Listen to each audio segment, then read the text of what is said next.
It was the company's grand annual meeting, lights, suits, and smiles that hid exhaustion and pride. The conference hall gleamed with glass and gold, filled with the hum of ambitious voices.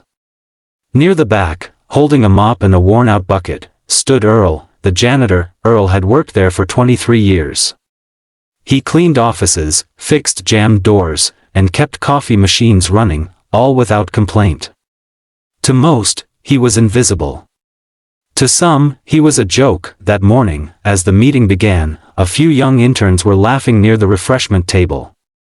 "Hey Earl, you missed a spot," one snickered, pointing to the floor. Another added, "Maybe if you mop fast enough, they'll promote you to assistant custodian."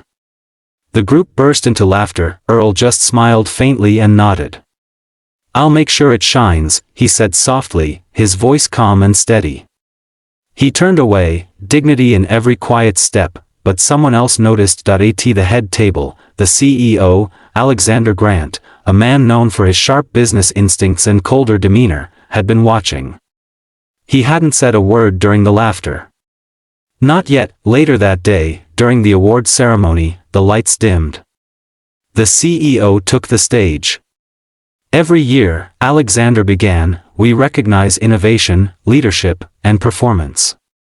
But today, I want to recognize someone different." The audience straightened, curious.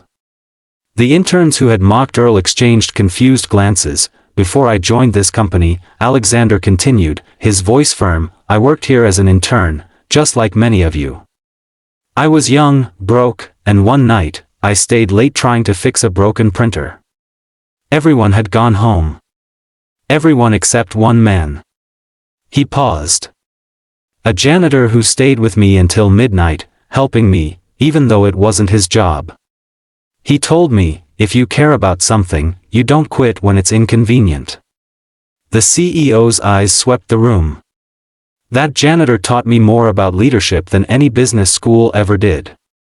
He turned toward the back of the hall. "Earl, please come up here." The room fell silent. The interns froze. Earl hesitated, clutching his mop handle like it might anchor him. But Alexander's voice was warm. "Come on, Earl. Everyone should know your name." Applause began softly, then grew louder, echoing across the hall. Earl stepped forward, eyes glistening, his worn uniform suddenly brighter under the lights. When he reached the stage, Alexander extended his hand. "This man kept this company running long before I ever sat in that chair," he said, gesturing toward his CEO seat. "He's the reason the lights stayed on, the floors stayed clean, and people like me got a chance to dream bigger." Tears filled more than one pair of eyes, and for the first time in company history, the janitor wasn't standing in the shadows, he was standing in the spotlight. The laughter from earlier was gone, replaced by a silence filled with respect, and in that moment, everyone understood that greatness doesn't always wear a suit. Sometimes, it carries a mop.